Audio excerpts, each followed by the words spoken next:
on the Black Hawk helicopters that went down during some sort of training maneuver last night. That's coming up and more here on Super Talk 99.7 WTN.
We now know how many service members have perished in a helicopter crash near Fort Campbell. We'll hear from the Kentucky governor. That's coming up at 9:30. I'm Jay Harper on Super Talk 99.7 WTN. Thank you very much, Jay. I appreciate it. At 9:26, good morning. I am Pamela Furr. By the way, some folks on our super text line were asking, where's the streaming? And we are streaming now, right on Super Talk TV. We're back on Facebook Live, Twitter, Twitch, and YouTube. If you were asking, I just be honest with you. I didn't even think about the TV today, so I have no idea. If I've got hairs out of place. Don't judge me. Don't judge me.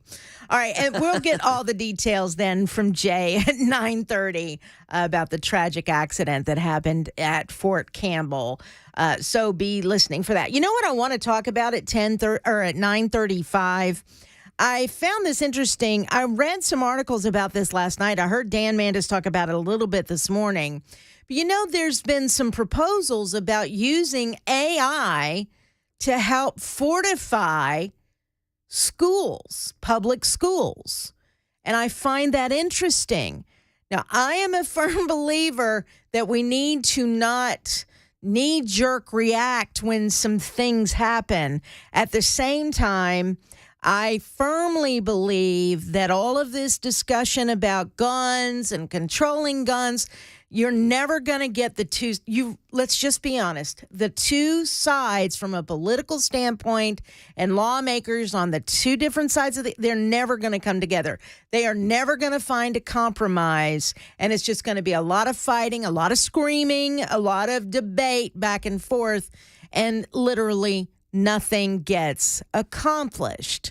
What we can do is give money or reallocate money that's going to, salaries and whatnot of administrators at some of our schools. We can reallocate that money to security to better fortify the school and give some active shooter training courses to people in our schools, whether it's defense systems and our Brink Fiddler that we love 100%, very much, very proud of what he has accomplished. And there are other organizations like that here in the state of Tennessee that can be hired and that can be used to help train these schools and do a security assessment and find out where your vulnerabilities are and fix those. It does take money, but we do have the money. I'd rather see money going for those things than maybe perhaps some other things that are, I would say, pork that is being spent here in the state of Tennessee. It just would make more sense. And you could do it quickly while others are out there debating about gun control and never going to be able to come to a consensus. Let's be real about this. So that's what I'm looking for. But when we come back at 9:35, let's discuss, let's deep dive into the idea of AI helping fortify schools, helping get in touch with police officers when a would-be school shooter shows up. I mean, there's all kinds of interesting things here. And by the way, this is technology that has been proposed to the Metro Nashville City Council. In fact, 2 years ago, from my understanding. So let's talk about that when we come back. I'm Pamela Furr.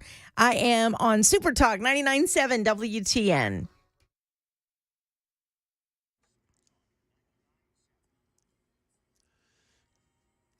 Good morning. It is 9:30, and I'm Jay Harper. We've warmed up to 50 degrees under a sunny sky. A complete forecast is upcoming.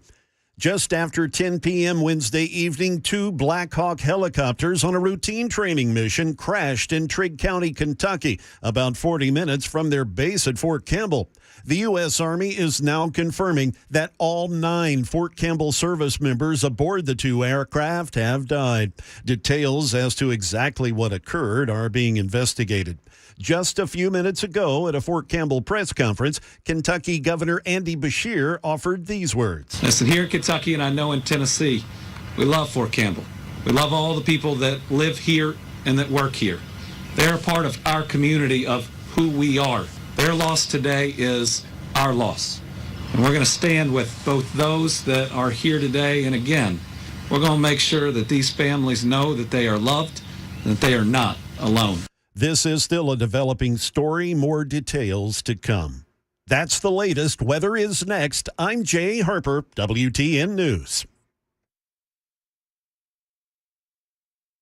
If you have a 401k at work, chances are you've seen something called a target date fund.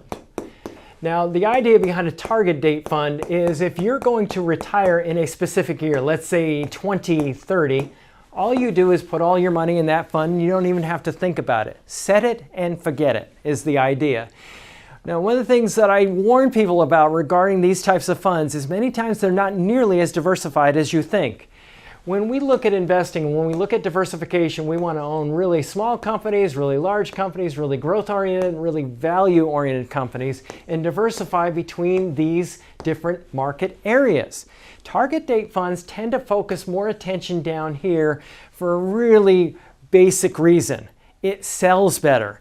Because you're investing in very big, well-known U.S. companies, what happens is investors tend to like to look like the market, as we say.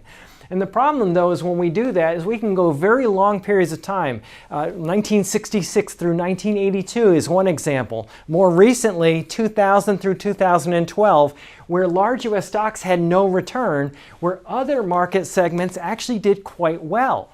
So one of the things that happens is when we invest in a target date fund, we may be overly concentrated and have more risk than we really realize. So if you want to learn more about our approach to investing and financial planning and how we educate investors, go to paulwinkler.com and set up a free 15-minute phone call, or you can call 615-851-1950.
Super Talk 99.7 WTN. I love this. It is very smooth. 9:37.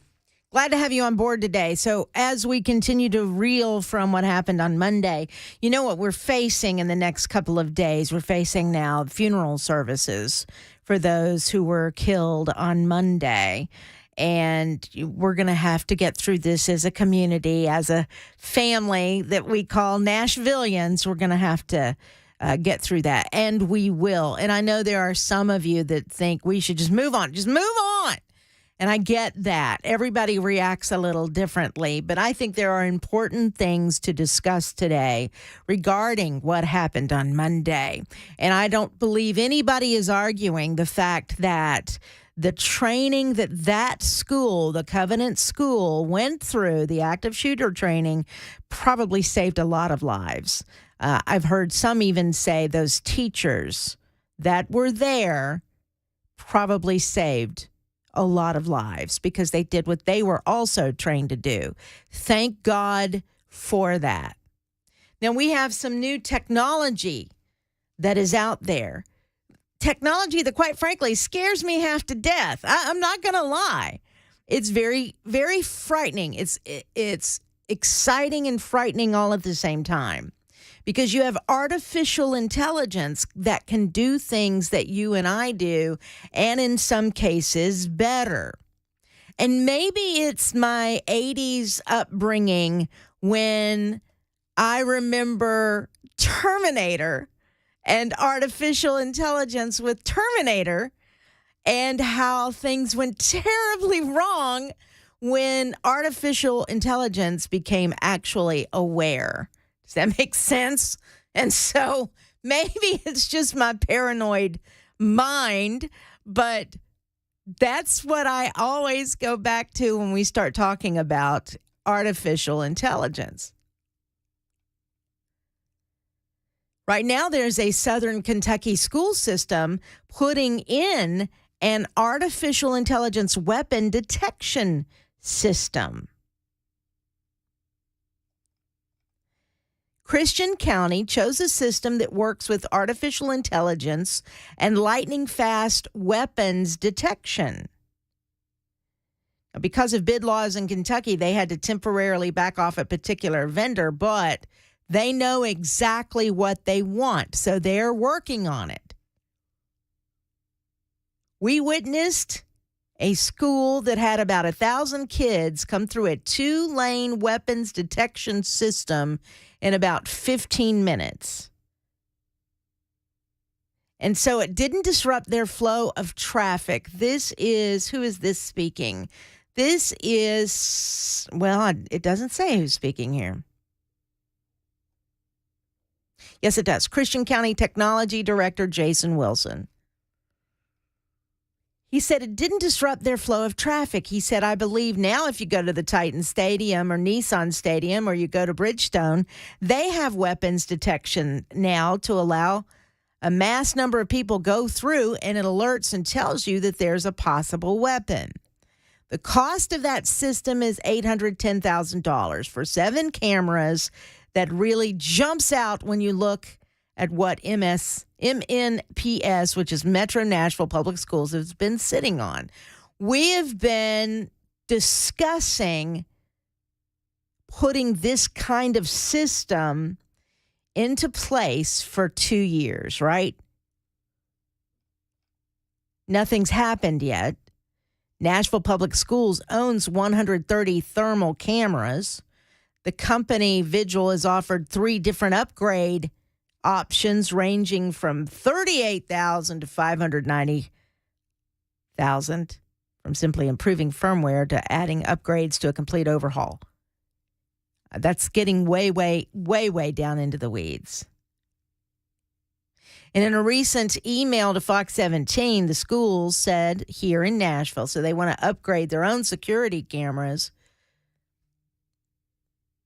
But why haven't they? What's the holdup? What's the problem? If there's a plan to do this now, we should do it. If that helps. And I would think, obviously, that would help if you've got any students who want to hide weapons in their bags and bring them to school. Now, what about this technology that I'm hearing about? And I heard Dan Mandis talk about this morning, that cameras could scan as far away as a football field to try and detect weapons. Now, isn't that interesting? Now, I do believe that there's some dangers. The ACLU is talking about privacy. At this point in this day and age, out in public, outside on the streets, is there any one of you that believe that we have an expectation of privacy? Now, restrooms, obviously, showers, bathrooms, even in public schools, you have an expectation of privacy. In your own home, all of these things. But in public places, do you? Do you expect it? At this time in 2023, I do not.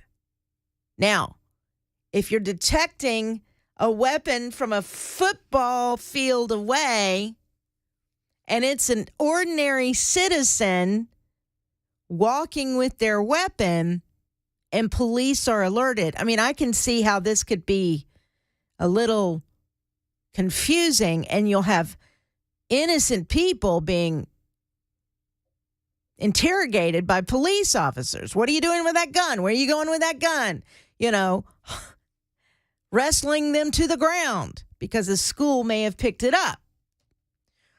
Or are you picking it up, notifying security, and security at that point is watching them like a hawk until they get out of their range of being any danger to the school? There's all kinds of ways. There could be misuse of this technology, but we should at least talk about it, don't you think? We should talk about employing, I think, retired veterans who have said they're interested in helping schools by being placed there, kind of like an SRO, having weapons on them because they are qualified to have one. I believe we should be arming our teachers. At this point in the game, if a teacher wants to have a firearm on school property, I think they should be allowed to have one. There are ways to place that weapon strategically so that kids can't get a hold of it, so it can't be stolen. I can go on and on. There's technology that can keep that weapon secure and can only be used when there is a threat on campus. Don't you think that if we passed laws in the state of Tennessee, knowing that a teacher could have a gun, that a would-be mass killer would have second thoughts about mass casualties? If that's what's in their brain. Now, if they're looking to die by cop, that's a different situation. But if you're talking about one who wants to see carnage, someone very deranged who's going to attack a school, don't you think they'll think twice about that if they know within seconds a teacher would stop that right away?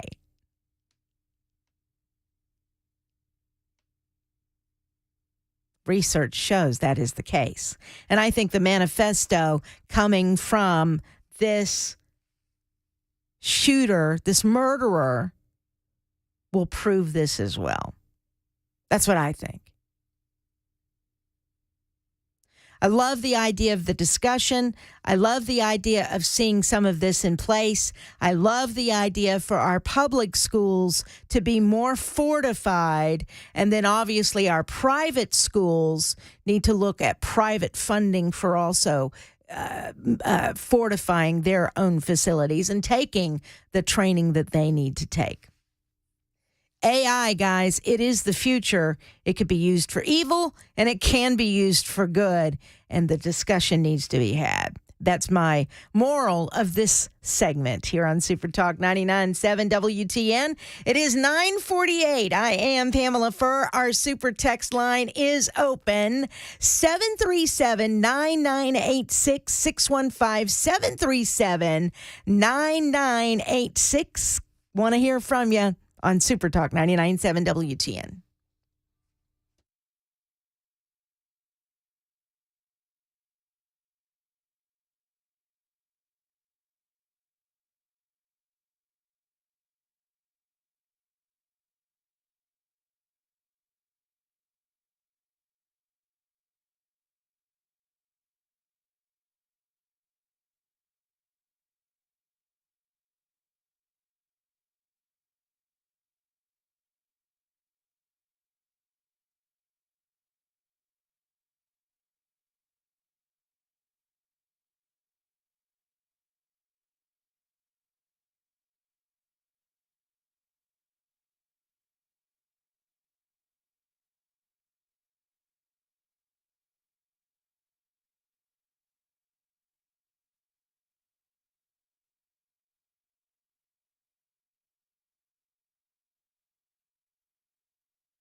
We now know how many service members have perished in a helicopter crash near Fort Campbell. We'll hear from the Kentucky governor at 10 o'clock.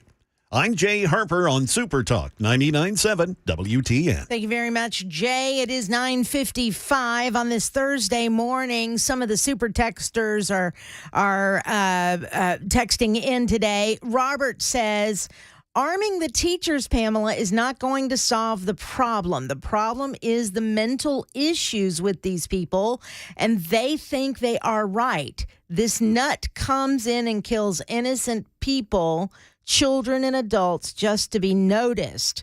What I noticed is we have a society problem with and much more needs to be addressed when we sell a firearm to someone. Now, I did address that yesterday, Robert. I'm sorry you weren't able to hear that, but I agree. I agree with that statement that we need to look at the mental health crisis that we have in this country, from trans to just a normal day, everyday human being. But if a teacher wants to be armed, I think we should allow them to do so in a way that can keep the children that they're teaching safe. No one has to broadcast where that weapon is. No one has to broadcast anything about it. Quietly arm yourselves so that if there is a threat, you can take out the threat immediately so there is less carnage. Now, I believe there is a much bigger problem, yes, but why not fortify the schools now so that we can prevent more carnage later and then deal with the mental health crisis as we continue on? But just like at the border, you stop the bleeding at the border first, right? That's what we've been talking about with the southern border. Stop illegals coming in so we can stop the fentanyl and the gangs and all of those things. Stop the bleeding and then deal with the problem that we have in our country right now. But you got to stop the bleeding. Well, I say stop the shooter.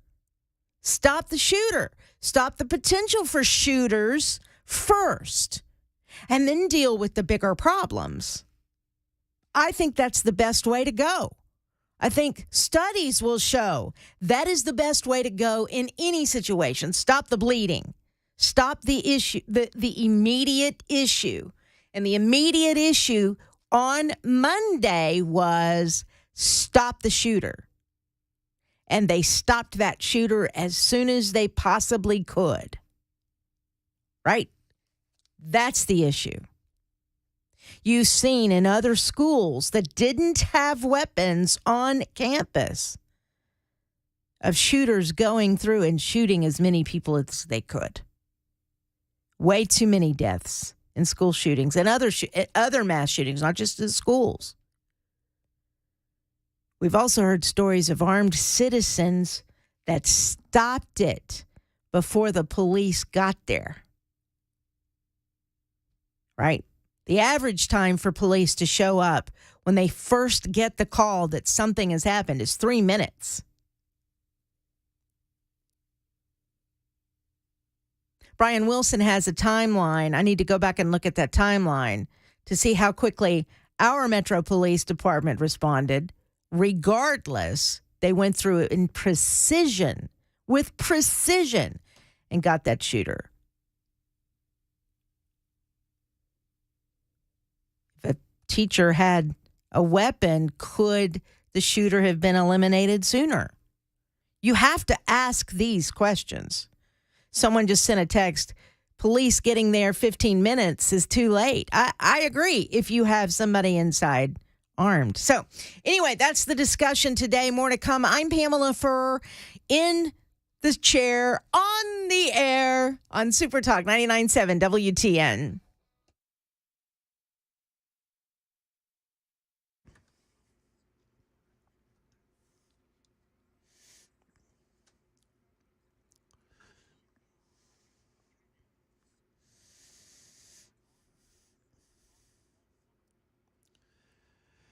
It is 10 a.m. I'm Jay Harper. It is sunny and 50 degrees on Music Row. A complete forecast in just a couple of minutes. Just after 10 p.m. Wednesday evening, 2 Black Hawk helicopters on a routine training mission crashed in Trigg County, Kentucky, about 40 minutes from their base at Fort Campbell. The U.S. Army is now confirming that all 9 Fort Campbell service members aboard the 2 aircraft have died. Within the past hour, Army Brigadier General John Lubas spoke at a press conference to say that the number of soldiers on the aircraft is typical for this type of training exercise. It was 5 and 4, and that is fairly typical. There's a pilot, a co-pilot, a crew chief, and then often you'll have medics or other personnel on the aircraft as well. General Lubas also stated the investigation will commence as soon as the investigation team arrives from Alabama. We have a safety team coming from Fort Rucker, Alabama, who specialize in aircraft safety and specifically these investigations. We hope to have them on the ground sometime later today, and they're bringing a very diverse and talented team. Kentucky Governor Andy Beshear was also at this morning's press conference and offered his words of support and cooperation to the families affected and the state of Tennessee. This morning I talked to Governor Bill Lee, who expressed his grief for this loss and his similar commitment to these families. There are no state lines when it comes to taking care of these families and helping them with their grief. That's what's happening. Weather is on the way. I'm Jay Harper, WTN News.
Good morning, Nashville. It is and surrounding areas. Good morning, Franklin and Columbia and Hendersonville and Dixon and Clarksville.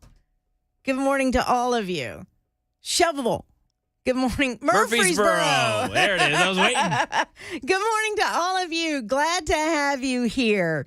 It is a glorious Thursday morning, and I am very thankful to be alive, taking deep breaths, all of the things. Rotting in traffic, I've been using that as an opportunity to talk to God in the morning, all those things. So anyway, glad to have you here. Super Talk text line is open. 615-737-9986 is the telephone number. If you want to text us, you're more than welcome to do so. Now, earlier today at our state capitol, if my computer is on Mac, if you don't mind, this was taking place.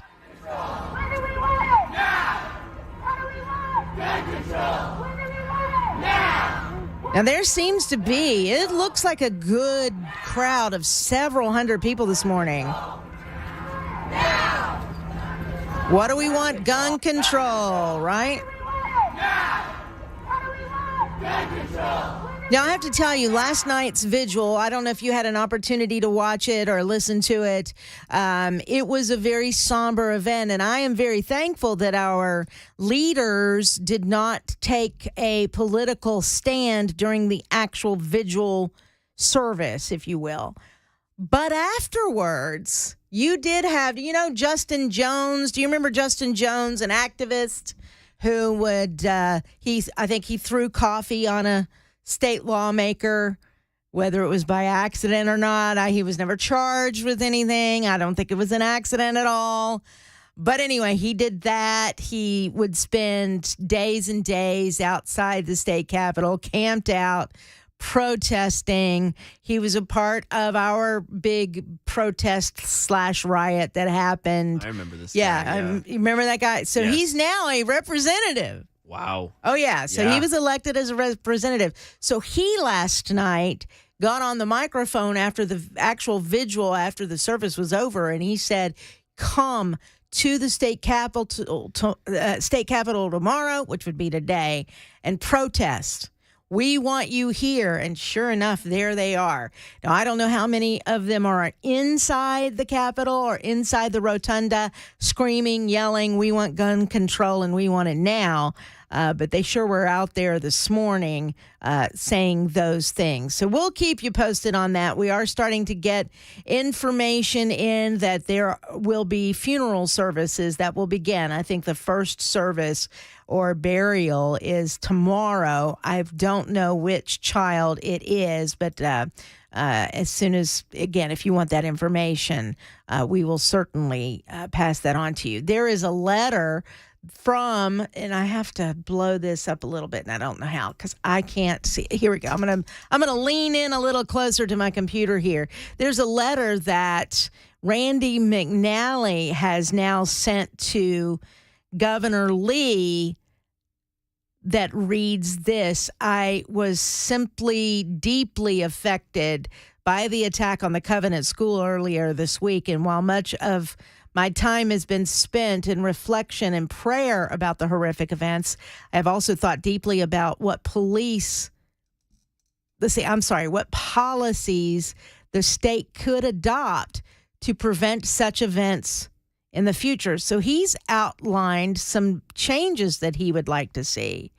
He said, while these changes would come with a cost, I believe it's important for us to have a conversation about how to increase and modernize security at schools in Tennessee.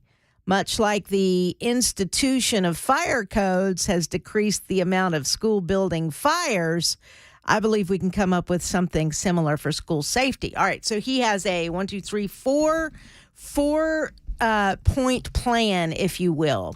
Number one, he thinks we should secure windows and glass in school buildings. I agree. And I believe I heard Matt Murphy talking yesterday. There is technology out there that you can fortify the glass you already have with a particular coating that then will not allow bullets to go through. It makes it bulletproof. And I think if I've seen some of the numbers, that is a more cost-effective way to fortify the glass in your schools than actually replacing all the glass. But he goes on to say, this is Lieutenant Governor Randy McNally. As you know, the perpetrator in the most recent school shooting shot out the glass of the school doors to gain entry. My understanding is that there is a film. Oh, that's what I just said. Okay, that can be affixed to the window and doors in schools that would be bulletproof or resistant. That's point one. Point two, magnetic locks on doors. Keyed locks can cause delays in police response in an emergency. Magnetic locks, however, can be critical in keeping shooters out while allowing police and first responders speedier access in a crisis. I want to know more about those magnetic locks. That's number two from Lieutenant Governor Randy McNally. 3, centralized and modernized camera systems. Okay, that's what we were talking about in the last hour, I do believe, and Metro Nashville schools have certainly been discussing for the last 2 years, actually putting in more modern cameras that could help in these situations. Governor McNally says outfitting the schools with the latest security camera systems can also assist in response to these incidents. If police can get immediate access to these systems, they can quickly identify the location of the perpetrator and can work even faster to eliminate the threat and keep children safe. You know, think about that. So if you have a central line, let's say, I'm thinking out loud here, if there was a security camera in the room where this shooter was on Monday. Now, again, we are talking a private school, but let's say this was a public school, and that security system could be accessed by, you have the list of codes, a list of schools, and you immediately find the code so that Metro Police could then access the security system. They then could tell the cops exactly where to go because they're watching that shooter shoot from above. I like that idea, guys. Armed guards. While we have made great progress in making sure our public schools have access to school resource officers, I believe we can do more. Reports indicate that the shooter at Covenant chose the school because of its minimal security. If we can ensure that all schools, public and private, have armed guards, we may be able to cut down on these events significantly. There are going to be those that say, no, we don't want that. This will terrify the children. I've heard that year after year after year. This would terrify the children. Do we want children to feel like they're going into a war zone every day? In my opinion, after what happened on Monday, and this hitting so close to home here, obviously in Nashville in the Middle Tennessee area, I would hope that your parents, you as parents, are teaching your children that those guys are the good guys. No need to feel afraid of a good guy with a gun. You can feel safe with that good guy with a gun standing at the door of your facility.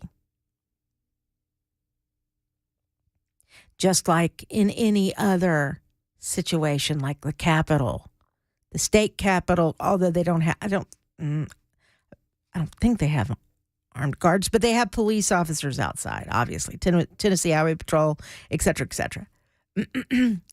Just like at the U.S. Capitol, you have people standing guard to protect those on the inside from the bad guys on the outside. That's a good thing. It's a good thing you can teach your kids, and you can teach them not to be afraid and be respectful and thankful.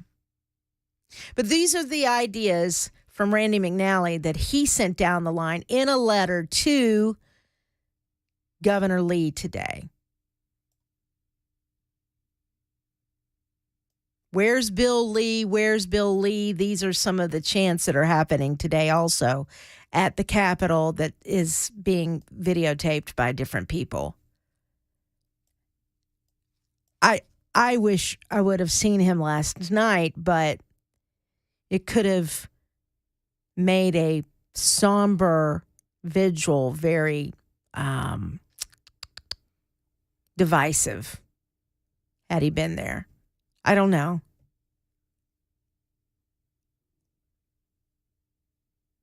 I do know our lawmakers need to do something, and that's at the local level with these school boards and at the state level.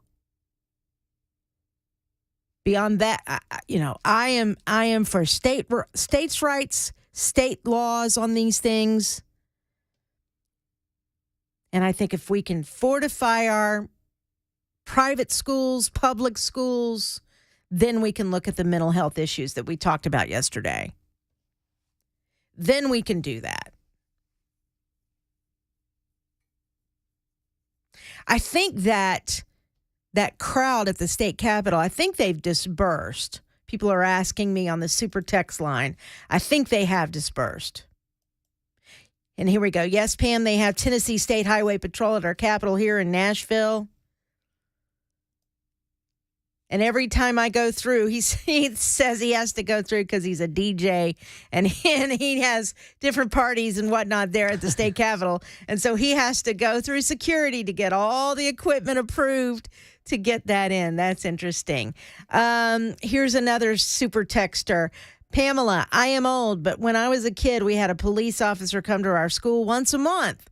And his name was Officer Friendly. Aww. That was the name of the program, Officer Friendly.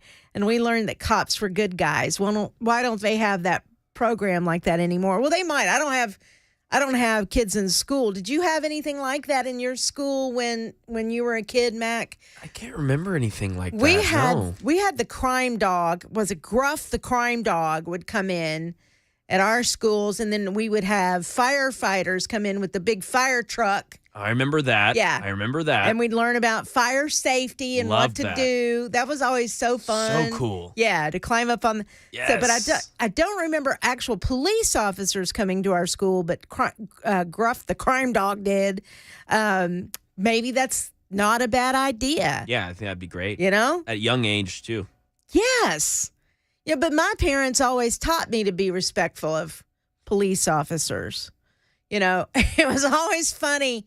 My parents would, if we would be in the car, my sister and I in the back seat of the car, and, we'd drive up next, or my father would drive up next to a police car on the other side. Oh, yeah. He'd go, oh, there's a cop. You better behave or they're going to get you. I do remember that. So we'd sit up straight, and behave suddenly if we were in the back fighting, all that kind of stuff. Anyway, Well, this one super texter said the DARE program. That was kind of similar. I did have that. Yes. Gruff the crime dog, and I think he was involved in the DARE program.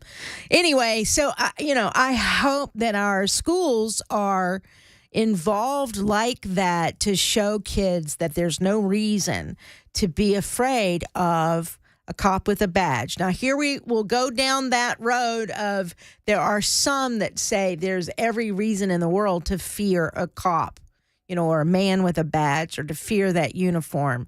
But on the whole, that's just simply not true. In fact, you have the BLM culture wanting to defund the police. And the truth of the matter is, you get into communities where the police are not as active as they should be. That's when you have crime running rampant. And I'm pointing my finger, quite frankly, at Memphis, Tennessee. You have so much crime. You have a DA that doesn't want to prosecute those crimes. And so nobody cares anymore. An innocent person can be pumping gas in Memphis, and the next thing you know, they're either shot in the leg and their car is now gone, or their things are stolen, or quite frankly, you've had people just killed in cold blood for no reason. No connection whatsoever, just pure evil in the city of Memphis. That's what's happening in our world today. So I don't want to hear defund the police. I don't want to hear cops are the bad guys. They're not. Most are not. You have a few bad apples. Of course you do. Everywhere. I have said before, you know what POS means, right? I can't say it on the radio. But if you are a POS, putting on a uniform's not going to change that. But that's very few and far between. All right, it is 10:20. That music means I've got to take a break. We'll have more coming up on Super Talk 99.7 WTN.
We now know how many service members have perished in a helicopter crash near Fort Campbell, and the investigation as to the cause of the crash will soon get underway. I'll have all those details at 10:30. I'm Jay Harper on Super Talk 99.7 WTN. Thank you very much. We are getting more information, of course, about what happened on Monday. And I know some people would like for us to move on, but we've got more information that continues to roll out.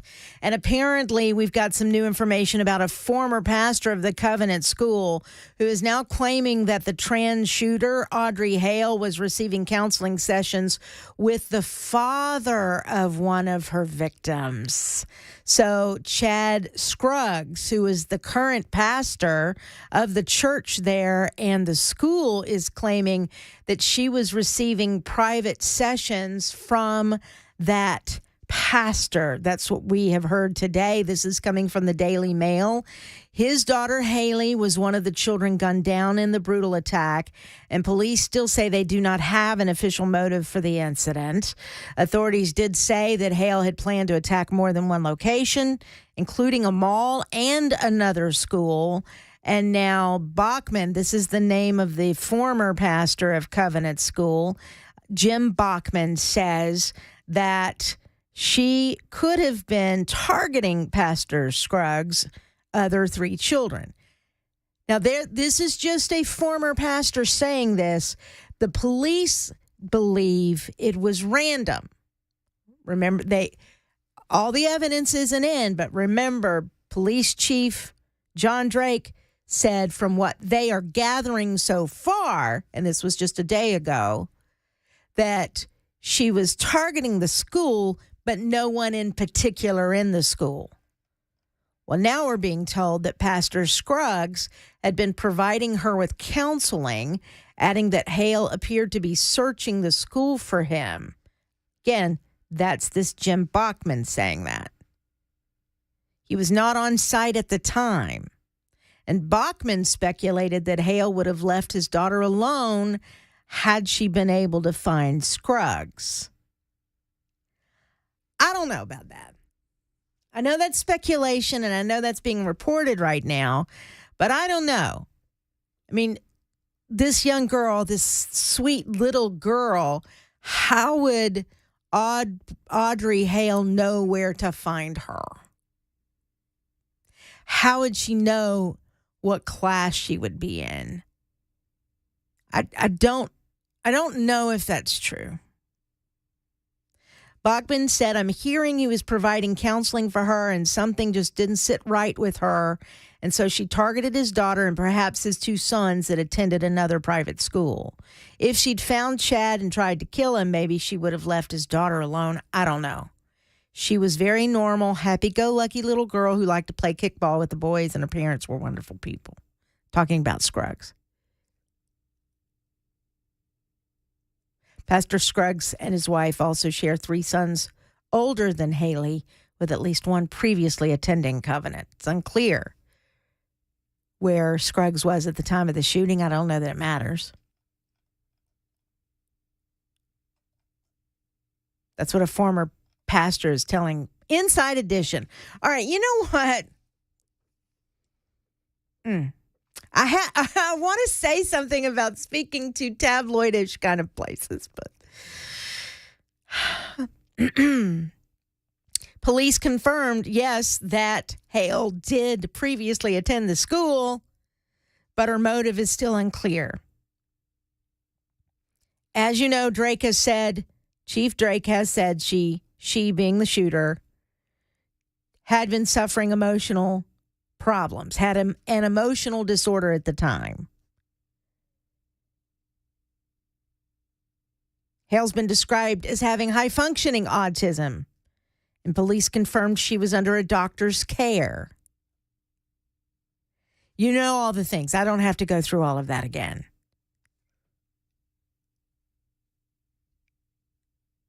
There are stories of Hale being distraught by a romantic interest being killed in a car accident. The twin sister of the person that was killed in that car accident is upset about that. Rightfully so. Lots of information coming in today. A lot of it's speculation. The truth of the matter is we could solve this speculation if the FBI, who now has the manifesto, now coming through the manifesto, would release that manifesto. I'm calling on the FBI to do it and do it quickly and let us see that so that we can stop some speculation. So we can get a clearer picture. So we can continue to figure out why she decided this school and not another. And was it indeed because the other school was fortified and it was a more hardened target? It is 10:30. I am Pamela Furr on Super Talk 99.7 WTN.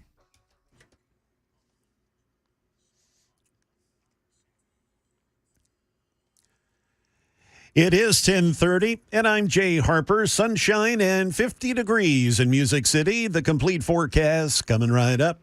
Just after 10 o'clock last night, 2 Black Hawk helicopters on a routine training mission collided in Trigg County, Kentucky, about 40 minutes from their base at Fort Campbell. The U.S. Army is now confirming that all 9 Fort Campbell service members aboard the 2 aircraft have died. Within the past hour, Army Brigadier General John Lubas spoke at a press conference to say the investigation as to exactly what occurred will commence as soon as the investigation team arrives from Alabama. We have a safety team coming from Fort Rucker, Alabama, who specialize in aircraft safety and specifically these investigations. We hope to have them on the ground sometime later today, and they're bringing a very diverse and talented team. Governor Andy Beshear of Kentucky was also at the press conference where he offered his words of support to the families directly affected as well as the neighboring state of Tennessee. That's the latest news. Weather is next. I'm Jay Harper, WTN News.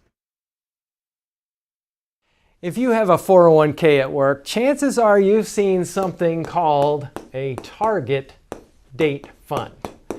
Now, the idea behind a target date fund is if you're going to retire in a specific year, let's say 2030, all you do is put all your money in that fund. You don't even have to think about it. Set it and forget it is the idea. Now, one of the things that I warn people about regarding these types of funds is many times they're not nearly as diversified as you think. When we look at investing, when we look at diversification, we want to own really small companies, really large companies, really growth-oriented, really value-oriented companies, and diversify between these different market areas.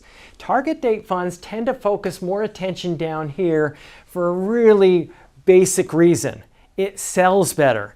Because you're investing in very big, well-known U.S. companies, what happens is investors tend to like to look like the market, as we say. And the problem, though, is when we do that, is we can go very long periods of time. 1966 through 1982 is one example. More recently, 2000 through 2012, where large U.S. stocks had no return, where other market segments actually did quite well.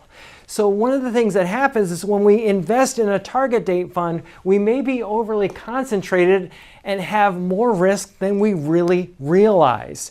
So if you want to learn more about our approach to investing and financial planning and how we educate investors, go to paulwinkler.com and set up a free 15-minute phone call, or you can call 615-851-1950.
It is 10:36. I'm Pamela Furr on Super Talk 99.7 WTN. If I'm not mistaken, that's 2 Fridays in a row that we're expecting overnight severe weather. Good grief. Can't get a clean weather weekend. Golly. Dear Mr. Jesus. Also, Can we just save the severe weather for another time? Get those jackets back out. We've had enough. Oh, is it supposed to get cold too? That's part of it's going to come with a cold front. Will be lows of in the 30s. Great. Yep. Now, the cool thing is I haven't planted anything yet. Good. But yeah, you're supposed to really, truly wait till after April 15th, they say. But I've been wanting to so badly because it's just, well, they tease you with days like this. Yeah. You just think, okay, I'm good to go. I'm good to go. Exactly. All right. Well, anyway, I'm glad to have you on board today. We're going to move on a little bit I need a bit of a break. I don't know about you, a bit of a break of the craziness that has happened to our city. And I know there are protesters. If you go downtown to the state capitol, I think protesters are still on the ground. From video footage that I have seen, there seem to be several hundred people there at the state capitol. And I want you to hear me and hear me well. I'm okay with protesting. I'm not okay with violent protesting. And I just want to make sure you know that I'm not sure any of this protesting is going to actually have an effect. When it comes to guns and gun control, can we just get real for a minute? The gun advocates, the Second Amendment people, like me, like most of you, are never going to agree with those who want to control your access to guns. There is very few areas of compromise. So at this point, the one who gets to pass the legislation is the one who's in control. Otherwise, these two sides are going to be on the opposite side, period, when it comes to guns. When it comes to guns, we have had access to them since this country was founded. There are too many in our system. If you were to ban any kind of weapon now, what good is that going to do you? How is that going to prevent another school shooting? It's going to prevent law-abiding citizens from getting guns, but the law breakers will still be able to get them. We'll still be able to find them.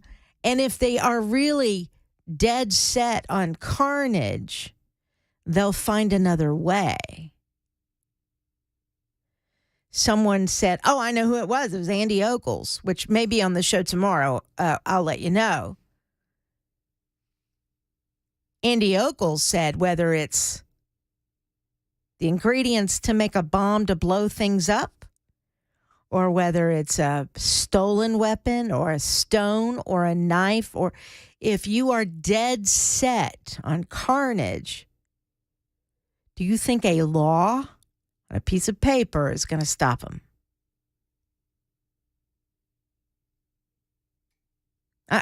I'm asking my liberal friends listening. I'm asking those who are protesting down at the state capitol. I'm asking the Democratic lawmakers who represent the Nashville area. Do you honestly think something on a piece of paper is going to stop them? Because if you do, you are very naive. If you do, you haven't spoken candidly with anybody in law enforcement. You haven't spoken candidly with anybody who has served in law enforcement or in the military, for that matter.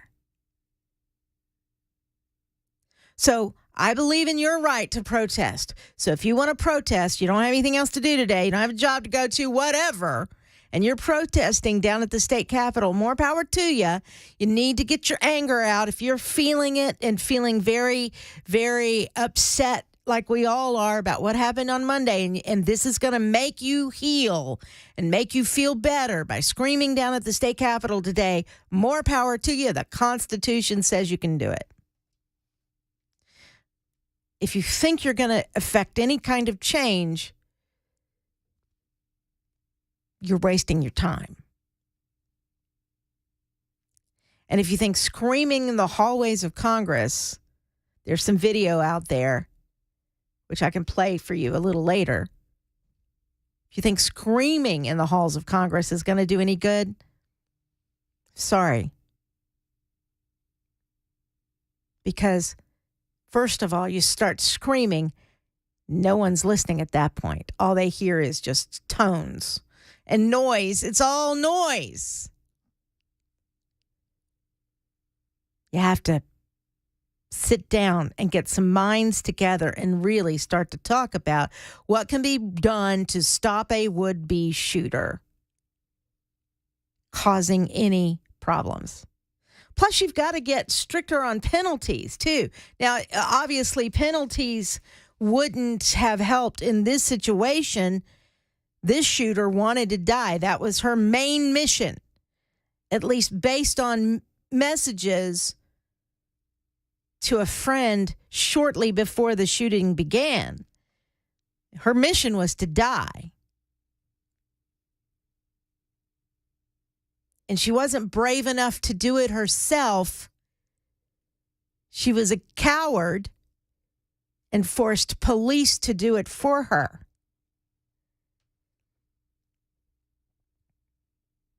So, anyway, I said I wanted to move on, didn't I? How can we? It's difficult to move. It's difficult to move on. This is everything our community is talking about. This is everything our community is feeling. This is everything that our community is outraged about. It's difficult to move on. I'm just being... the emotions are still Yep. raw. Just being real here. It's difficult. I mean, when Sheryl Crow was singing last night, I Shall Believe, that gave me... That give you chills? Tears and chills. And Yep. yeah, you just really felt it in the whole crowd. I mean, I wasn't there, but just watching the broadcast, you could just feel the energy there of everyone, touching each other's shoulders, holding hands, and just a sense of unity in the city. It was nice to see, but so sad to see that an event like that had to bring us together. Yeah. Yep. Yeah. And I'm not so sure, thank you, Mac, and I'm not so sure, that we were completely together because, like I said, where's the governor? Mm-hmm, Where were some of our Republican lawmakers? And again, it could be just they wanted to respect it and not divide it by being there. And I'm sure some of those would have started yelling, "This is your fault." And you didn't want that to happen, yesterday. That was not what that was about. All right. So as we're talking about guns, and I'm using the air quotes, you can't see me unless you're watching Super Talk TV. I'm using the air quotes, assault weapons, and they want to ban assault weapons, right? There was a conversation, was it yesterday or the day before, that took place on Capitol Hill, and it was Senator Kennedy from Louisiana that we 100% love around here, and our Homeland Security Secretary, Alejandro Mayorkas. And I got to tell you, the answers coming out of our Homeland Security Director just floored me.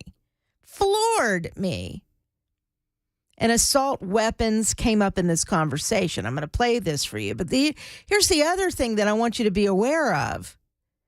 Joe Biden has hired or appointed people who do not belong in the positions they're being appointed to. And Mayorkas has been a complete, I can't use the language, let's just say screw up. Pete Buttigieg is another one. Complete screw up. Nothing personal. It's just business that we're talking about here. So after I play this audio for you, I'm going to defer back to something I actually wanted to talk about Monday, but didn't get to because of everything that had ended up happening. But there was a man that was going to be appointed to head up the FAA that didn't have a clue about things that you should have a clue about if you are running the FAA, right? So here, let's start, though, with Senator Kennedy from Louisiana and the Secretary of Homeland Security, Mayorkas. Mr. Secretary, yesterday you testified in judiciary that you support an assault weapon ban, and we didn't have much time to talk about that. Tell me your definition once more of an assault weapon. Senator, we did indeed have a brief exchange on that very important subject. I am not an expert Right. with respect to the definition of the assault bans, and so I defer. You are the Secretary of Homeland Security. As I was about to say, I defer to the experts. I defer to, for example, the definition of an assault weapon that was codified in the prior iteration of the legislation that was passed and that was in operation when I served as an assistant United States attorney and the United States attorney in the Central District of California. So you would support the prior definition under? Senator, I must defer to the experts. Oh, my gosh. All right, hold up. When you're talking about Homeland Security, do you feel secure when this man has no clue how to define what some are calling an assault weapon? Now, there are arguments all over the place of what it actually is, what it actually does. I mean, I say all weapons could be considered an assault weapon if you really want to look at it, because I'm going to assault you if you try to kill me with the weapon I have in my hand. So, I mean, you could go that far, and then you could go to a true definition, a legal definition of what a so-called assault weapon is. I'm using the air quotes again. But does this man in his answers show you that he has any clue as to what he's talking about? And he even says so. I don't know. I'm not. So if he's going to support an assault weapon ban, but he doesn't know what assault weapons are, do you see the oddness there? If you're going to take a stand, shouldn't you know what they are? If you are a secretary in the cabinet of the President of the United States and you're calling for a ban on something, do you really want to, quote, defer to the experts? Or do you want to know what what you're talking about? The definition. But I will tell you, for example, military-style weapons are of tremendous concern. We are seeing too much devastation. How do you define? But I mean, you personally think we should ban assault weapons, and I know you to be an intelligent man and a thinking person, so I know you've thought about it. What is it about a military? What do you mean by a military-style weapon? Senator, I really must say that you are probing a very, very important area. Okay. Thank you for your question. I appreciate it. He goes on. Definitionally, in which I do not have the requisite expertise. Wow. I will say this. When we see the tragedy in Nashville, and it is not the first such tragedy that we see, when I engage with my international counterparts and they ask me almost invariably first, what is going on with all the mass killings in the United States and why are these assault weapons disseminated so broadly? I say that we need legislation to ban. Let me follow up on that. So you support an assault weapon ban, but you don't have a definition. Is that right? Senator, I think that you understand where I stand. No, I don't. I don't. You made a very bold statement, very firmly saying we should ban all assault weapons. And all I'm asking is what, in your mind, is an assault weapon? I mean, you say it's military style. Does that mean it looks like a military weapon? Senator, I believe I've addressed your question. I mean, what if it's a single shot 22 that looks like a military weapon? Would you ban that because it's scary looking to you? Senator, I think I've addressed your question to the best of my abilities. But you haven't. You I mean, haven't. I'm trying to understand. You're Secretary of the Department of Homeland Security. And as is your right, as an American, you believe we should ban assault weapons. But it bothers me you can't tell me what you would ban. Right. Senator, I would be very pleased to speak with experts and confer with you subsequent to today's hearing and share with you a proposed definition that could be inserted into the legislation that is so desperately needed. Wow. I know it should be done. I just can't tell you what it is. I don't like them, and I think you should ban them, but I don't know what they are. They're just scary, I guess. Well, he's your Homeland Security Director. He's our Homeland Security Director. I don't feel my homeland is secure if you can't even define what these weapons are that you want to get rid of. Wow. Just wow. I'm Pamela Furr on Super Talk 99.7 WTN.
Another tragedy rocking Middle Tennessee and also impacting Kentucky. This time it involves service members stationed at Fort Campbell. I'll have that story and more at 11. I'm Jay Harper on Super Talk 99.7 WTN. Thank you very much, Jay. Of course, that is coming up momentarily. When we come back at 11:05, we will talk to Metro City Council member Robert Swope, who I believe was at the event last night, who has a lot to say about what has happened to our community and the discussions that have gone on about using AI technology to help fortify our Metro public schools. We'll talk about that. And it looks like protests are still happening at the state capitol. So we'll talk about that as well. Stick around. I'm Pamela Furr on Super Talk 99.7 WTN.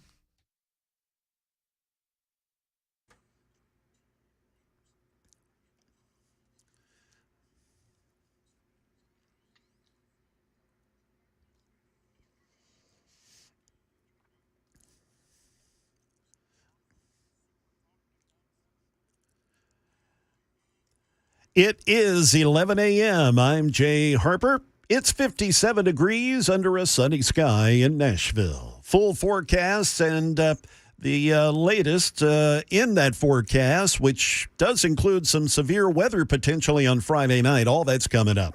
The U.S. Army says all 9 service members of the 101st Airborne flying on 2 Black Hawk helicopters died on a routine training mission in Trigg County, Kentucky, about 40 minutes from their base at Fort Campbell Wednesday night.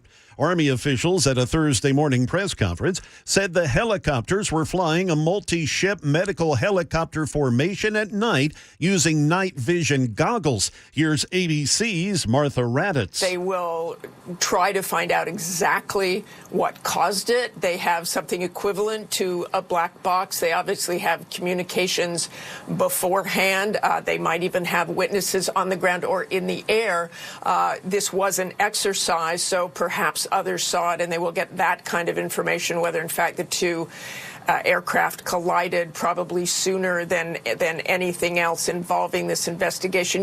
Russia's intelligence service says it has detained an American journalist on charges of spying for the U.S. The American Wall Street Journal reporter Evan Gershkovich has now been brought to a Moscow court for a closed hearing that has confirmed his arrest on espionage charges. Russia's FSB intelligence service says it detained Gershkovich in the central Russian city Yekaterinburg. They accused him of collecting classified information about a defense enterprise on behalf of the United States. Gershkovich pleaded not guilty. He faces up to 20 years prison if convicted. That's ABC's Patrick Revelle. And that's the latest. Weather is on the way. I'm Jay Harper, WTN News.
It is 11:05. Good morning. I am Pamela Furr on Super Talk 99.7 WTN as we continue our coverage. I mean, we're day 4 now after what happened on Monday at Covenant School here in Nashville, in the Music City. I will say that right now going on at the state capitol, you do have protests. You have protesters outside and inside the state capitol calling for gun control. And as I said, I support their right to protest. I do not agree with what they're calling for, and that is more gun control. But that's me as a Second Amendment lover, if you will. I will say also that I don't believe that the two sides are ever going to meet when it comes to guns, ever. So we have to do something in the meantime. In the meantime, we have Metro City Council member Robert Swope on the line with us today. Hey, Robert, how are you today? Pamela, I'm heartbroken and sad and tired. Yeah. Yeah, you have a lot going on in your own world. And then on top of that, dealing with what happened here in Nashville as a city council member representing part of Nashville. This has got to be hard. It's very hard. If you look at what this current body has been through in the last 3.5 years, it's massive tornadoes and COVID lockdowns and Georgia winds and a Christmas morning bombing and flooding, current council redistricting, and now a school shooting. It's a lot. We're all tired. Yeah. We're all tired. We're heartbroken. I feel for the families. You just want to reach out and hug them all. Yeah. I do. The senseless, tragic evil that was perpetrated upon Evelyn Backhouse and Hallie Scruggs and William Kinney and Catherine Kuntz, Cynthia Peake and Mike Hill on Monday. I don't even know how to react to it, other than just we have to fight the evil. Right.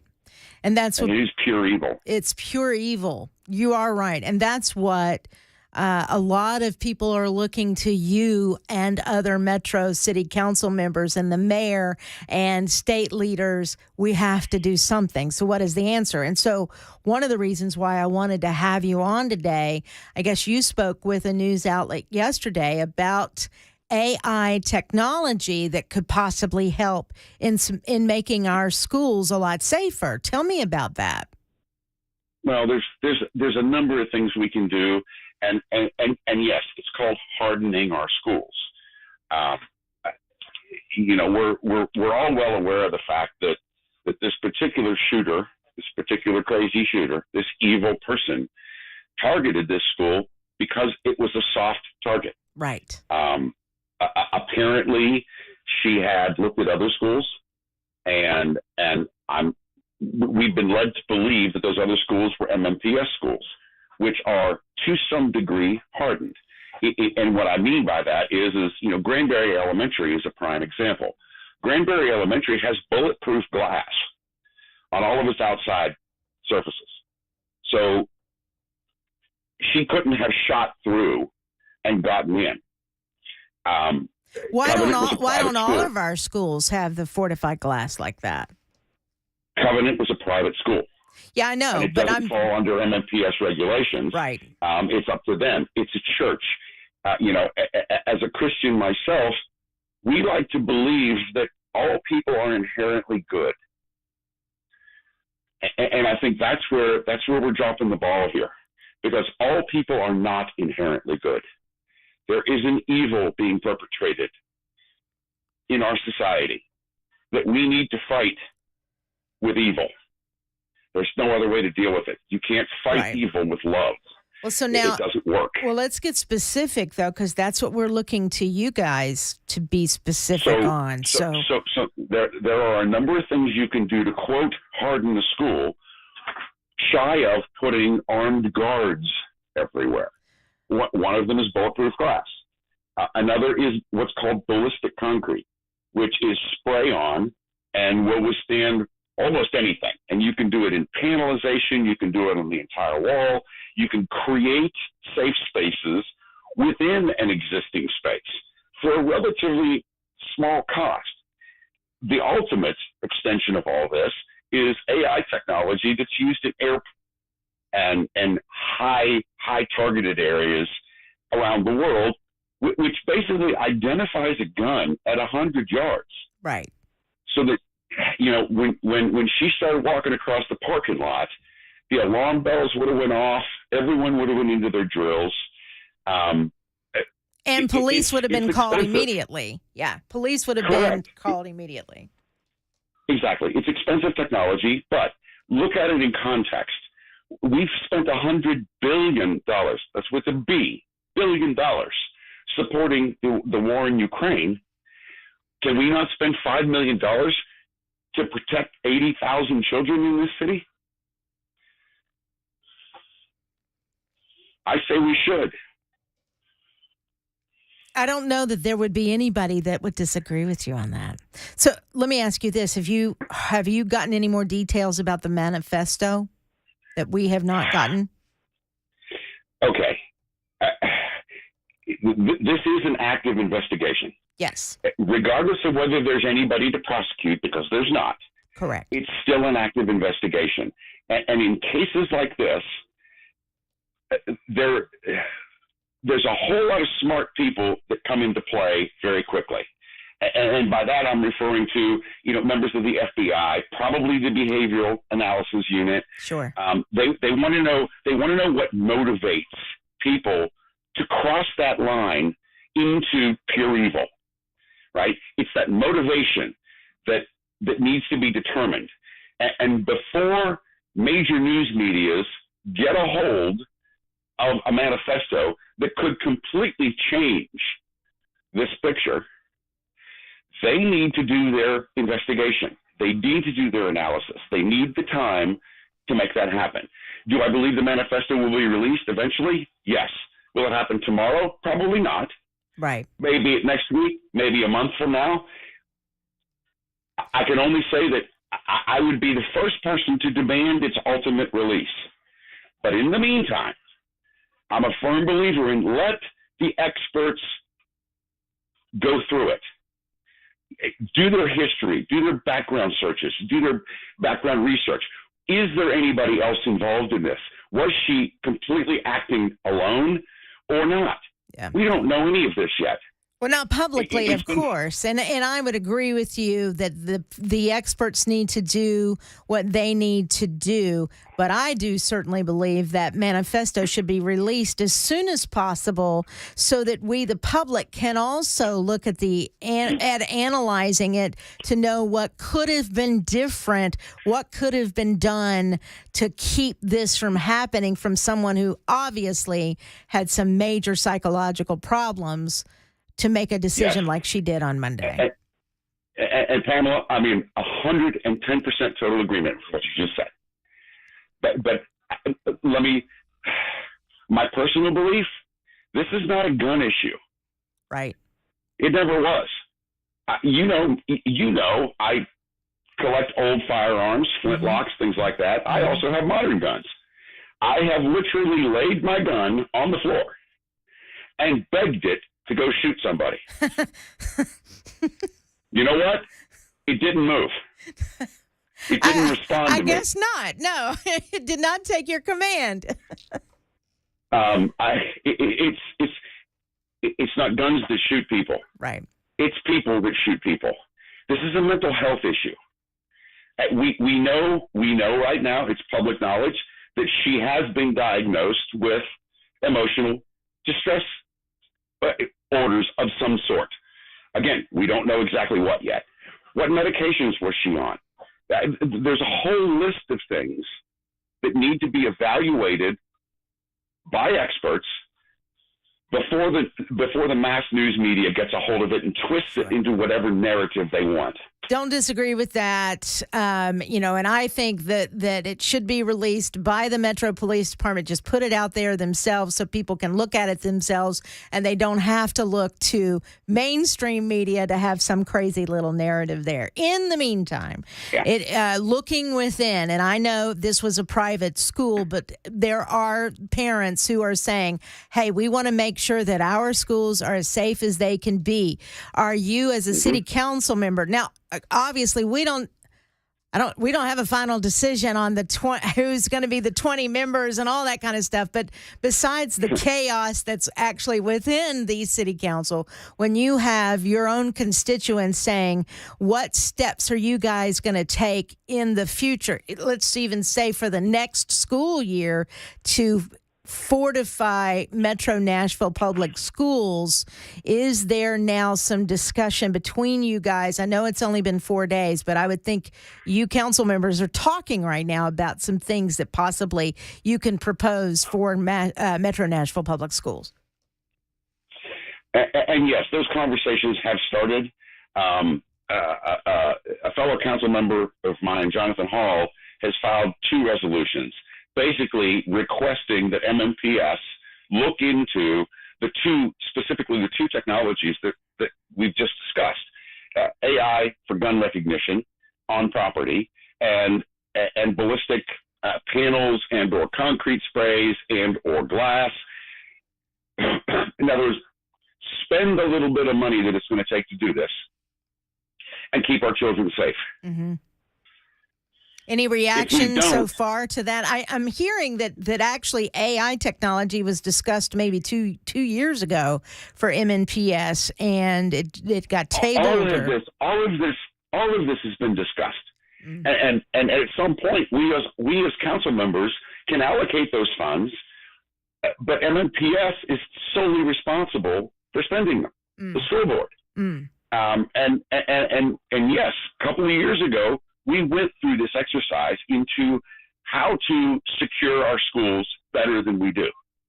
And MMPS was given direction from us to do exactly that. And we've heard nothing since. That's frustrating. So now do we come back and put a heavier hand down? I think you're going to have to. Yeah, I think you're going to have to. I don't think you'll have a choice. And so it sounds like that parents need to get with their school board member and demand action in tandem with the Nashville City Council as well. Correct. Again, we're a blessed city in terms of being the economic engine for the state of Tennessee, right? We have the money. This isn't a matter of dollars. It's a matter of sense. We need to have the sense to go past yes, it's traumatizing to young students to go through exercises of active shooter engagement. It is traumatizing. But unfortunately, we live in a world where pure evil truly does exist. And we have to fight that. Yeah, we do for our kids. I agree. Or our world won't be the same. Yeah. And it isn't now. No, it's not. I can hear the emotion in your voice, Robert. Thank you for what you had to say today. Is there anything else you want to end on this as being a city council member representing Nashville to what happened on Monday? Not only does my heart go out to the families of the victims, it goes out to everybody in our city. We're a family. Nashville's always been a family. And this is where a family has to hug one another and get past the pain. Because it is painful. It's very painful. This shouldn't have happened. But again, the gun didn't shoot anybody. The person did.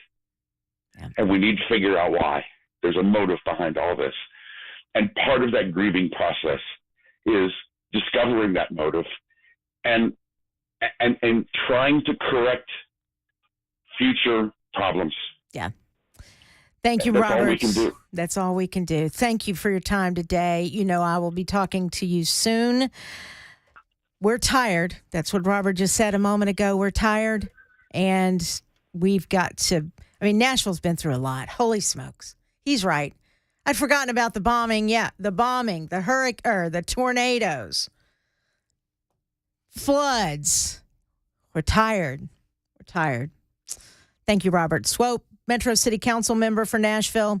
I'm Pamela Furr on Super Talk 99.7 WTN.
Another tragedy rocking Middle Tennessee and also impacting Kentucky. This time the tragedy involves service members stationed at Fort Campbell. I'll have that story and more at 11:30. I'm Jay Harper on Super Talk 99.7 WTN. It is 11:24. I am Pamela Furr. Thank you, Jay. And we look forward to your newscast at 11:30. It is Thursday afternoon. Actually, it's Thursday morning. It's Thursday morning, and it's a gorgeous day out there. Beautiful. And, let's be thankful. I know we've got a lot going on, and as we said in the last segment, We are tired. Our police tired. Our fire department tired. Lawmakers are tired. Lawmakers are divided.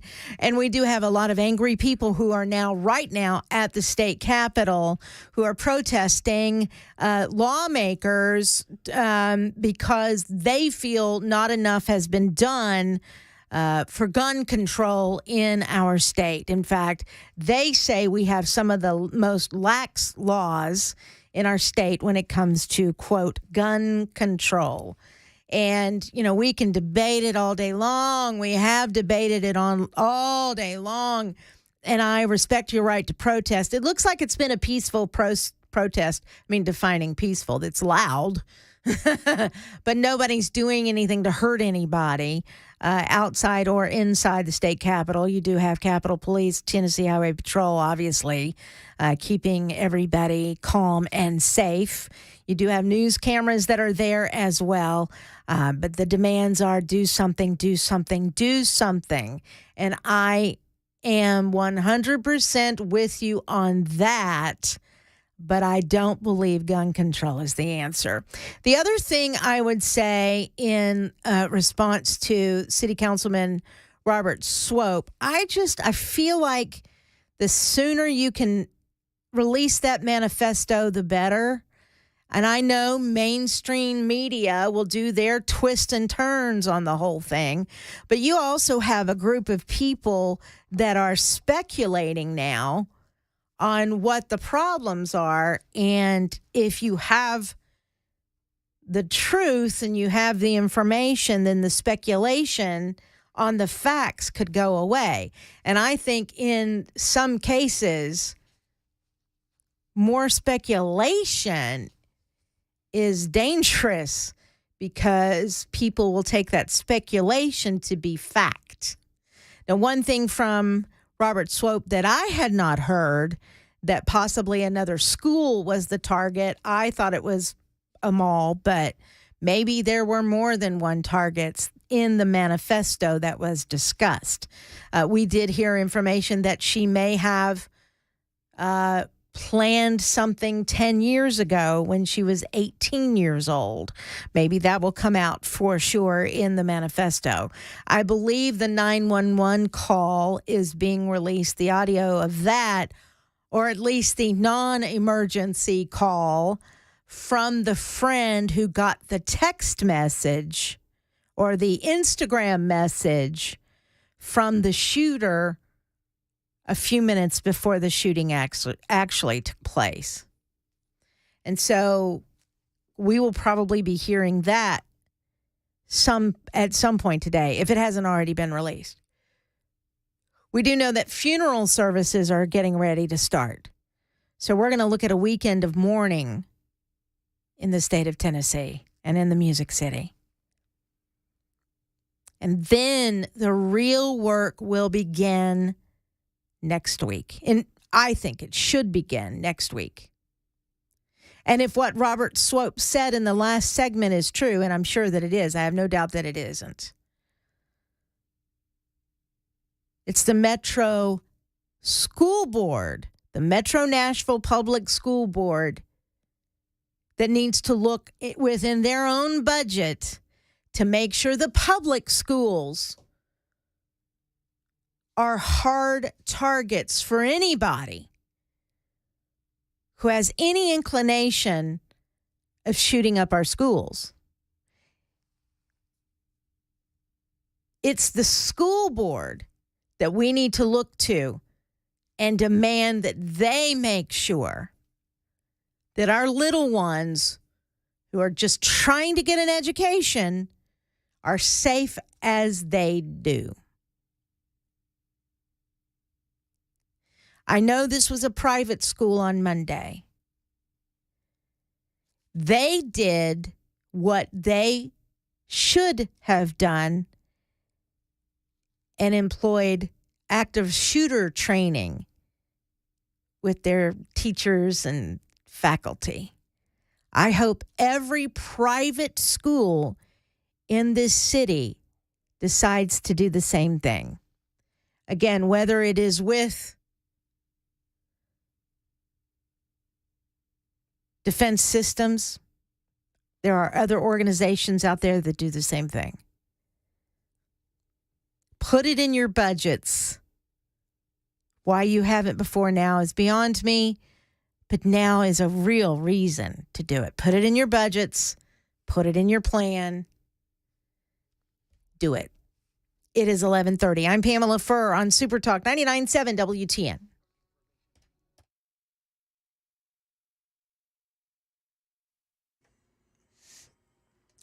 It is 11:30, and I'm Jay Harper. Plenty of sunshine. We're up to 62 degrees. A full forecast on the way.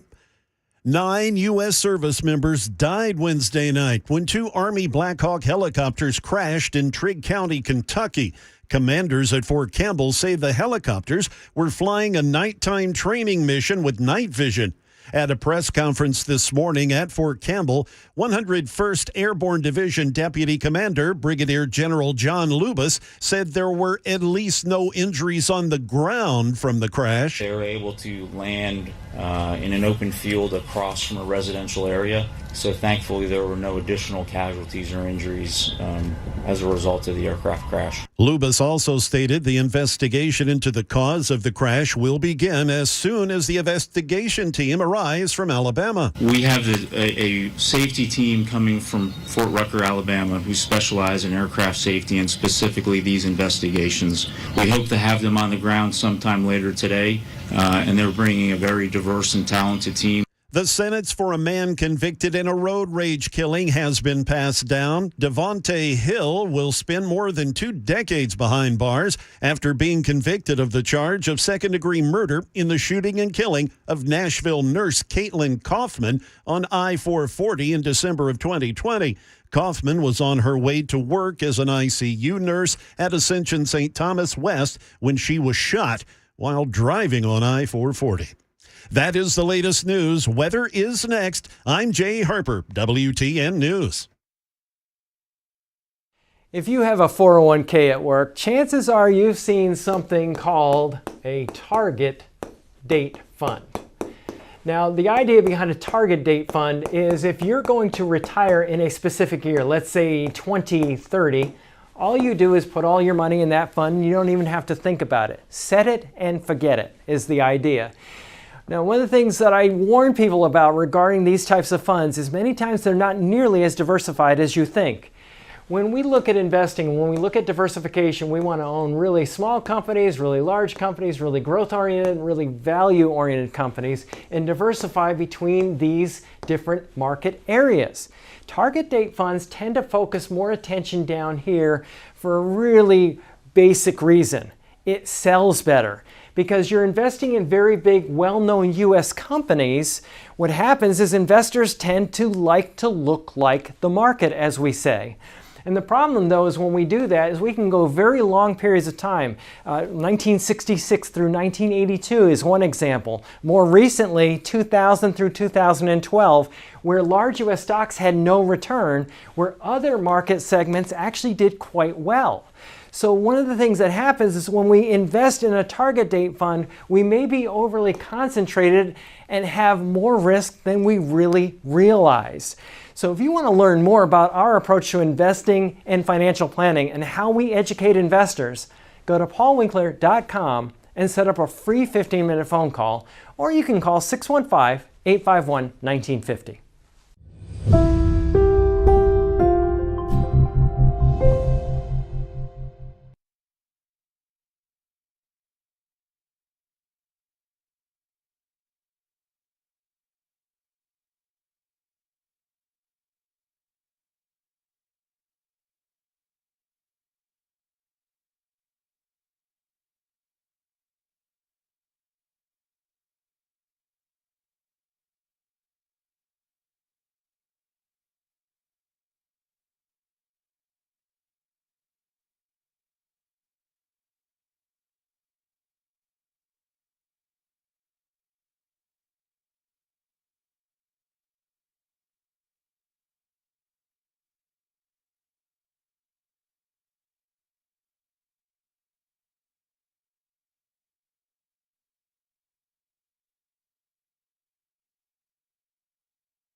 Super Talk 99.7 WTN. It is 11:36. I am Pamela Furr.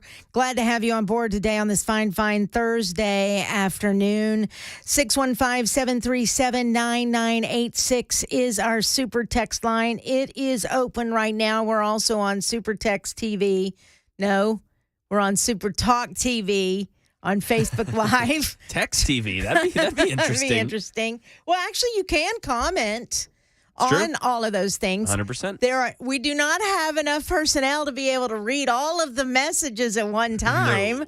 But yeah, you can comment there if you'd like to. And I think a lot of people get into their own little discussions among each other on those formats. But you have YouTube TV, Twitch, Twitter, and Facebook Live, where you can find Super Talk TV. We are, of course, still talking about what happened on Monday. As much as I keep trying to move on, we keep coming back to this. And if you haven't heard, Lieutenant Governor Randy McNally, who, yes, has been involved in his own scandal with transgender people and whatever, let's put that aside for a minute. He's still the lieutenant governor.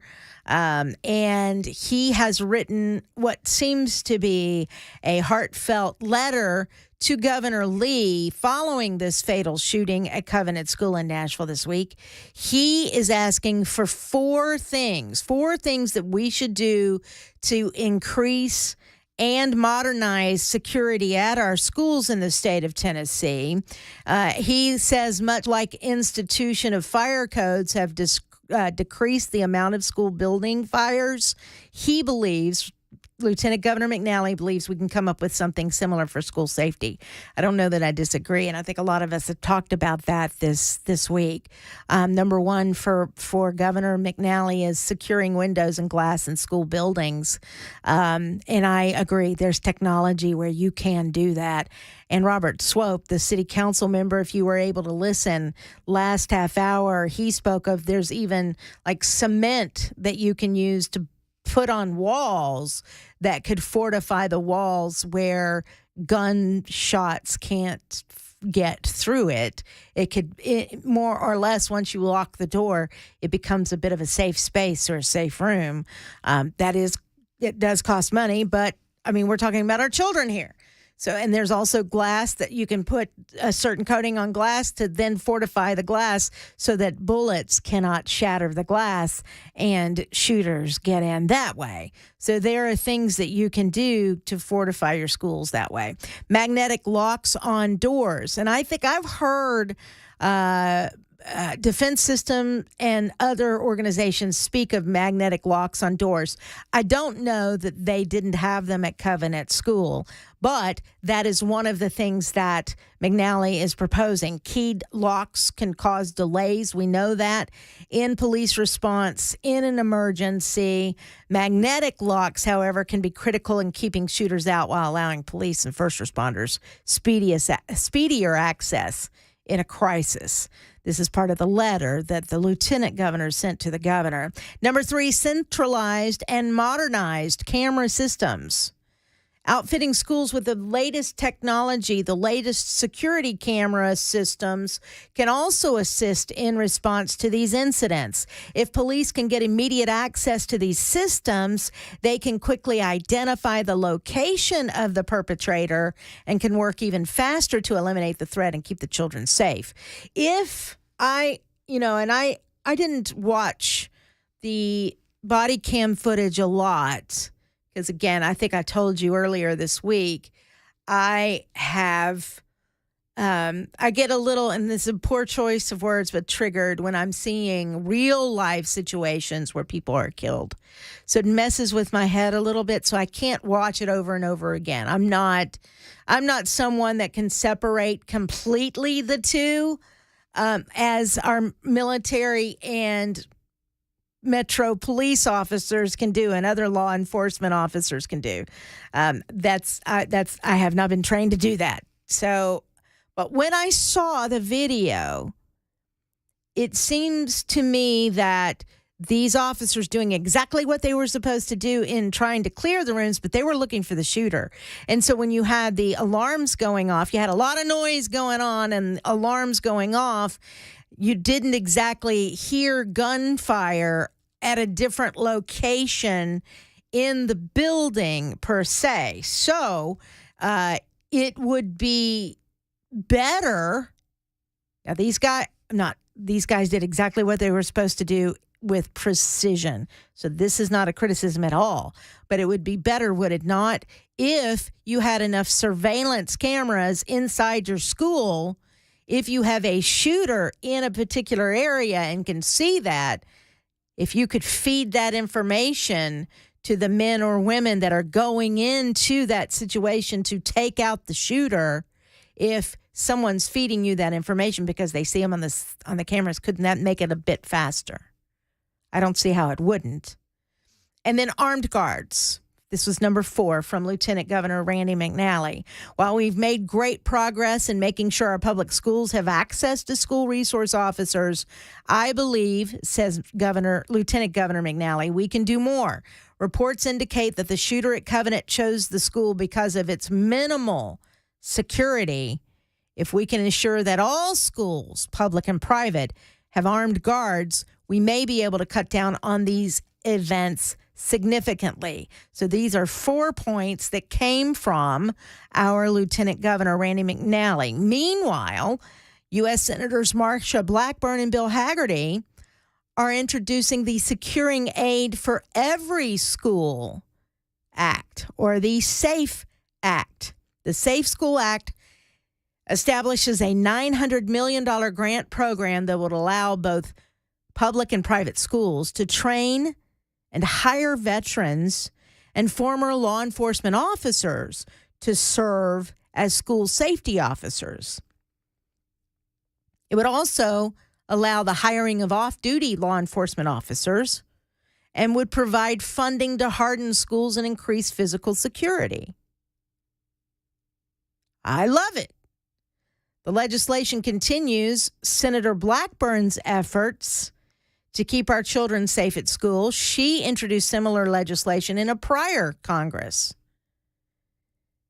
It's supported by Tennessee leaders, school safety advocates, veterans, along with local, state, and federal law enforcement officials and organizations. So when you hear criticism from the left saying that Marsha Blackburn and Bill Hagerty are doing nothing, it's a lie. I'm just going to bold-faced say it. Bald-faced, whatever. I'm not going to go down that road of debate. But it's a lie. It is an untruth. It is not the truth. And so therefore, don't listen to that. Therefore, call them out. Call them on the carpet. Therefore, call them liars. I mean, I hate to say it. Call them liars. We are doing something, and it's worth, from both sides of the aisle, to talk about this. Not only here in the state of Tennessee, but in other areas of this country, in all states here in this country. You know, at this point, you have to wonder if the sale of breakable glass for any company anymore is the right way to go. Bulletproof, shatterproof.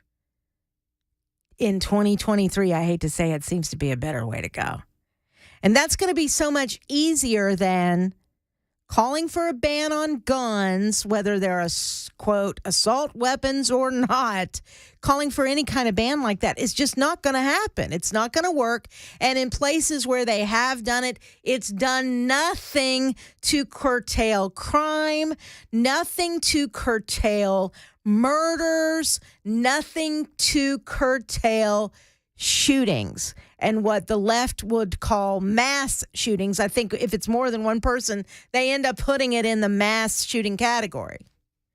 It's done nothing. The bad guys are still getting the guns. The bad guys are still getting the handguns and the assault weapons. The bad guys are still killing people. The bad guys are still robbing people and raping people and carjacking your cars. They're still out there. It has not deterred them. What will deter them? Hardened targets. I said this yesterday. I'll say it again today. Get rid of your gun-free zone signs. Stop being woke. Stop being woke.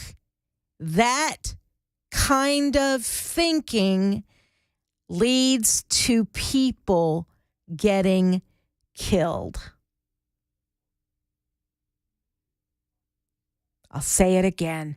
That kind of thinking leads to people getting killed. And we got to stop. You got to stop. You got to put your common sense hat on. It's time to just stop being woke and getting all your followers on Facebook and Twitter and the Instagram and the other places just because you're saying something goofy and woke. Stop.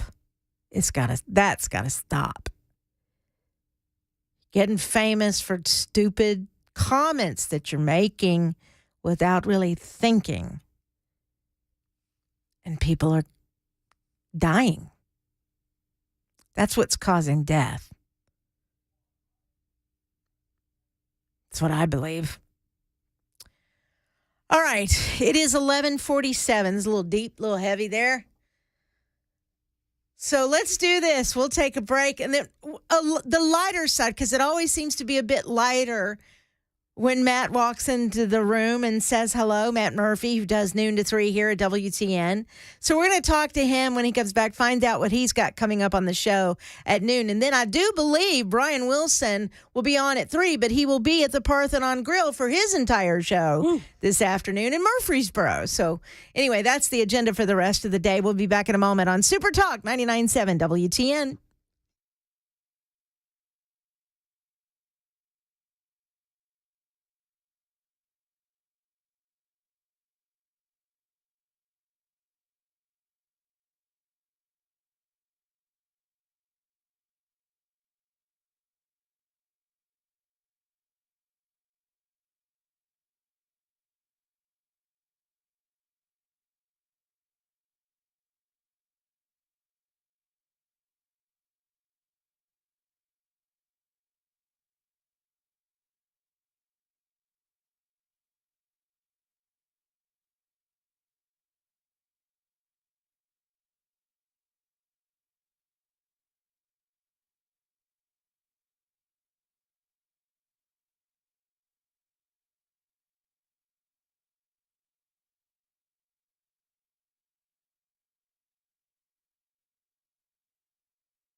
All right, it is 11:55. I am Pamela Furr. Glad to have you on board. We only have just a few minutes left, and for some reason, that clock is now facing the one and only Matt Murphy. Of course, I don't know that clock. Oh, he didn't. He didn't turn the microphone on for you, but I don't think it didn't start nor end well for you today, did it? I don't think that clock has been telling time for a while. It's not accurate at all. Are there still Radio Shacks in exist? We have a Radio Shack clock. It in the is studio. I think it's a relic that nobody wanted to get rid of. I mean, that do it's I been here need for to 20 buy years. one of those nice fancy digital Yes. things that goes up there? The answer is yes. Okay, I'll One do of it. those- What time I'll does do it say for you? 11:55 and 47, 48, Wow. 49. Yeah, 20 seconds behind. 50. And guys listening in the radio world, that's That's an eternity. eternity. Yes. And 20 also for seconds. you younger listeners to the to Pamela Furr, Radio Shack is a business location that existed some It years was ago. brick and mortar. It was man, great. It was brick and mortar. I used to hang out at the Radio Shack all the time. Go in there and get cords and cables and whatnot. Exactly. Hey, I have a real quick question Yeah, for you. absolutely. Is that Jurassic even know Park? what I don't know what that that is. means, but okay. It's dinosaurs, old. I get it. I just now. added it. I thought it was a new little. We're Yeah. on When you guys TV, talk about right? old stuff. So That's a nice I touch. can't flash any signals for calling us dinosaurs. Hey, you want to know the one thing worse than getting old? What? Meet me in the parking lot. I'll show you. All right, so what was your question to me, Matt Murphy? So you opened your show today with a very important question, and it's one that I found myself asking myself. You know, they say that brilliant people think alike, and apparently so do we.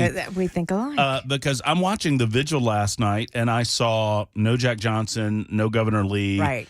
No On the Cameron, stage. no Republicans. No Republicans on the stage. You didn't see Governor Lee. And I have to be honest with you, throughout this whole thing, now I know he released a video, and I like Governor Lee, so I'm not insulting him or bashing him, but he released a video comment, and, you know, it was very somber, and I know that his wife was best friends with one of the victims. I understand all of that. But he hasn't been out there at all publicly making any statements. Why? And then when I saw this last night, I'm going, at least you'd think the governor would be on the stage, even if he's not speaking, but standing there in solidarity. All we saw, now it could just be that the representatives they just allowed the ones that represent Nashville, which are Democrats. So it could just be that. It could be that they didn't want any division, and I don't know that they weren't out in the crowd. I haven't asked every one of them, but it just seems very. I don't know. Where were they? It didn't seem right. I thought that it might be. The old saying goes that the most dangerous place in the world is between a Democrat and a camera, and. Well, and I thought that too, because I have no idea what the significance of, like, for example, Gloria Johnson, a state senator from Knoxville, would be standing on the stage right in front of the camera, as opposed to someone local to Nashville. Right. I mean, I thought it was entirely appropriate to see Heidi Campbell there. Right. I mean, obviously. And Justin Jones, you know, I'm not a big fan of his, but he does represent a portion of Nashville. So that makes sense. But you're right. You have Gloria Johnson there and some others from Memphis on stage. But where was Cameron Sexton? Where was Jack Johnson? And it Where may, was and the it may be governor? that Where was Lieutenant Governor? the organizers may not have invited them. They may have We don't know. said, we don't want you here, because it would cause too much division, and they're looking for something somber. It could have been that, but that is my main question. Thank you, Matt. And more coming up on the Matt Murphy Show. Come on. On Super Talk 99.7 WTN.